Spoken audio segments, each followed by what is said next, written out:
ہمیں یہ کرنا ہے کہ ہمارے جوان جو یونیورسٹیز کے اندر پڑھ رہے ہیں، ہمارے جوان جو کالجز کے اندر تعلیم حاصل کر رہے ہیں، وہ ہمارا سرمایہ ہیں، بے شک وہ امام زمانہ جل اللہ تعالیٰ فرجہ الشریف کے آوان و انصار ہیں۔ سب سے پہلی چیز انہیں اپنی نیت درست کرنی ہے، اپنا ارادہ درست کرنا ہے، اپنا ہدف معین کرنا ہے، اور وہ ہدف ہے مہدی دوران کے آوان و انصار میں شامل ہونا۔ اگر اس نے نیت یہ رکھی کہ ٹھیک ہے میں یونیورسٹی میں جا رہا ہوں، میں کالج میں جا رہا ہوں، اچھی تعلیم حاصل کروں گا، اچھی تعلیم حاصل کرنے کے بعد کسی عہدے، کسی مقام، کسی منزلت پر پہنچوں گا اور خدمت خلق کروں گا، خدمت کروں گا امام زمانہ جل اللہ تعالیٰ فرجہ الشریف کے چاہنے والوں کی، خدمت کروں گا مسلمین جہاں کی، تو یہ دنیا نہیں ہے، یہ دین ہے۔ توسل امام زمانہ جل اللہ تعالیٰ فرجہ الشریف سے اس دور میں اس سے بڑا اکثیر کوئی عمل نہیں۔ کچھ غلطیاں ہماری ہیں، ہمیں ماننا پڑے گا۔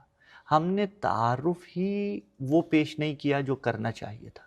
مثلا ہم نے خدا کا تعارف اگر پیش کیا ہے تو خدا جلا دے گا، کاٹ دے گا، جہنم میں پھینک دے گا۔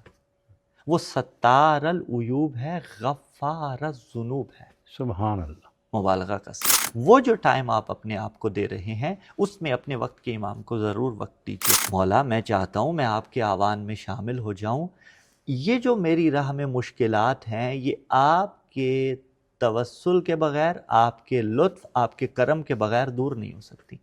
مولا ایسے اسباب مہیا کیجئے کہ یہ راہ سے ہٹتی چلی جائیں دشواریاں اور میں آپ کے قریب ہوتا چلا جاؤں۔ مولا اگر آپ کے قریب نہ ہوا تو بیگانوں کی چوکھٹ پہ نظر آؤں گا۔